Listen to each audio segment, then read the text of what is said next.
Lucas Paqueta.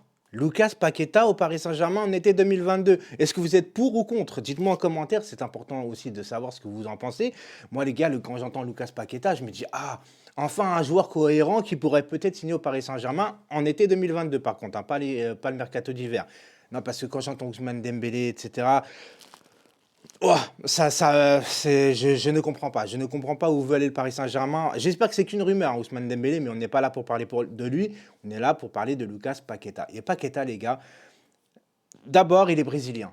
Vous savez très bien que l'amour qu'a le Paris Saint-Germain, la proximité avec le Brésil, ça a toujours matché, même si quelquefois c'est un peu compliqué. On n'a pas eu toujours des très très bons Brésiliens, mais Lucas Paqueta joue en Ligue 1, il est adapté déjà à la Ligue 1, il est très fort à Lyon, alors qu'à Lyon, je suis désolé, mais il n'y a pas de grands noms. Vous voyez ce que je veux dire? Ça reste une équipe correcte, convenable.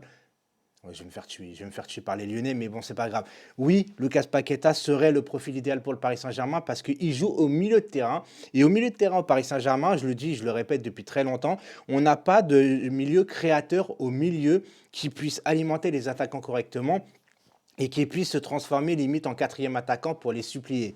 Parce que, en vérité, on a trois souvent au milieu de terrain au Paris Saint-Germain des milieux récupérateurs et c'est un peu, voilà, si on fait tourner la balle, c'est un peu, voilà, c'est un peu endormant. Les attaquants sont obligés de revenir au milieu de terrain et qui crée que on n'a pas de solution après devant. Nos attaquants se fatiguent, ça joue pas correctement, ça dézone.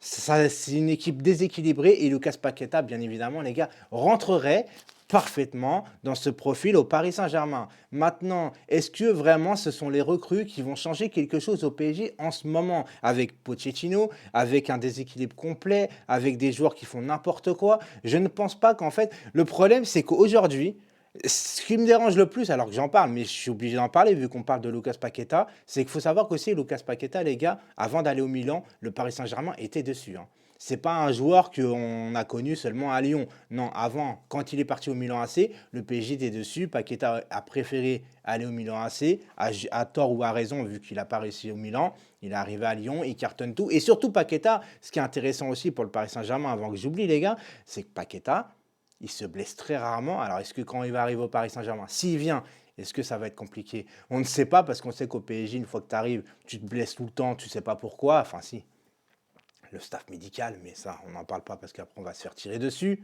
Tirer dessus, c'est une image, les gars. Mais voilà, il y a une autre chose aussi, les gars. C'est qu'il est à Lyon.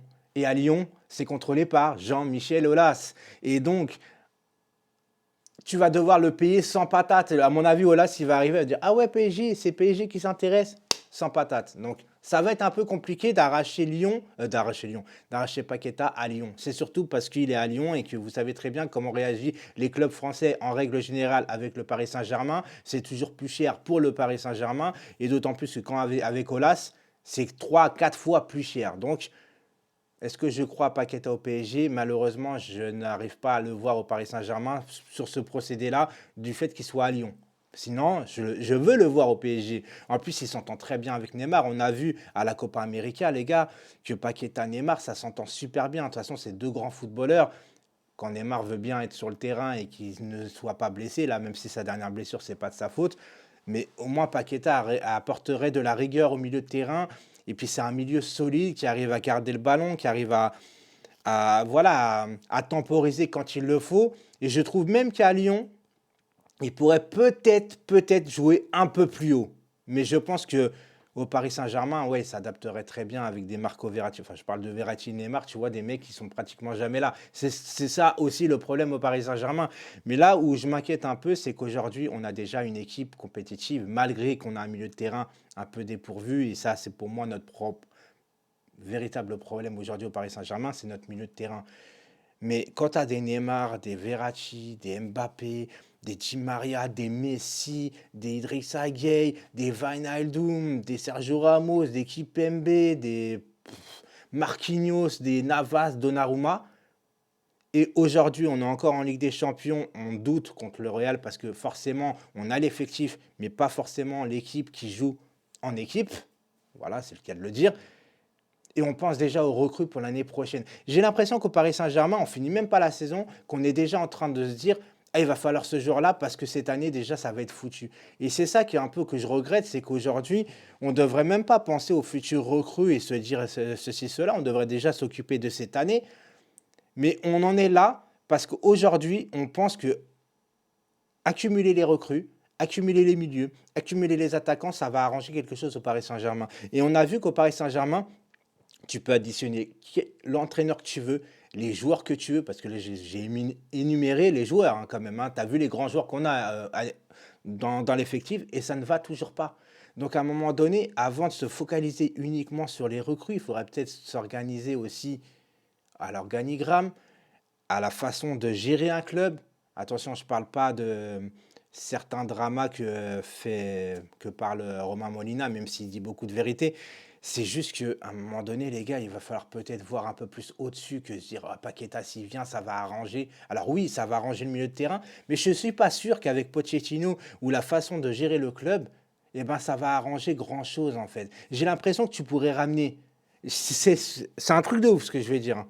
Tu ramènes le meilleur joueur du monde poste par poste au Paris Saint-Germain, c'est-à-dire que tu mets les meilleurs joueurs du monde au Paris Saint-Germain, le meilleur gardien du monde, je pense qu'on l'a, le meilleur latéral gauche du monde, le meilleur latéral droit du monde, les meilleurs défenseurs centraux du monde, les meilleurs milieux du monde, les meilleurs attaquants du monde. Et j'ai l'impression que tu n'arriveras pas au Paris Saint-Germain tant que ce n'est pas assez ficelé au niveau de la structure. Tant qu'il n'y a pas la vis qui soit serrée. Tant que les joueurs ne comprennent pas que eh ben, il faut être sérieux jusqu'au bout au Paris Saint-Germain et que tu n'es pas là en vacances et à toucher ton chèque. J'ai l'impression qu'au Paris Saint-Germain, maintenant, on a perdu un peu cette culture de la haine de la défaite, tu vois. Alors qu'on ne perd pas beaucoup. C'est un peu contradictoire ce que je dis. Mais cette fierté, cet orgueil, en fait, de se dire on joue bien au ballon et on s'amuse sur le terrain et pas compter seulement sur les individualités et à se faire dominer par des équipes comme Lens, par exemple, en championnat. Alors oui, on a de l'avance en championnat, mais ce que je veux dire, c'est que c'est pas normal ce qu'on voit sur le terrain. Même en Ligue des Champions, aujourd'hui, on est en huitième de finale, mais ça repose que sur un seul homme, Kylian Mbappé, aujourd'hui. Je suis désolé. Notre équipe, c'est Kylian Mbappé. C'est pas une équipe, c'est pas un collectif. Et j'aimerais que ça change. Pour ça, bah moi, j'ai pas réellement les solutions, les gars. Franchement, changer d'entraîneur, ok, mais est-ce que ça va changer quelque chose? À chaque fois, on change d'entraîneur, ça ne change rien.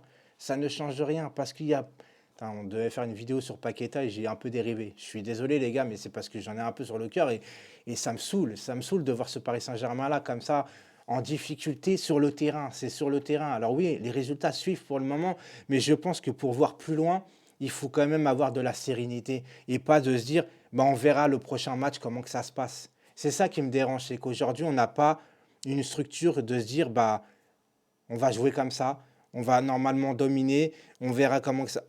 On ne sait pas, on sait pas quelle équipe on va mettre, on ne sait pas quelle tactique on va mettre, on ne sait pas comment on va jouer au ballon, on ne sait pas si on va réussir à faire deux mi-temps sur deux, et on ne sait pas si la première mi-temps, si on joue bien, la deuxième mi-temps, on ne sait pas comment on va l'entamer.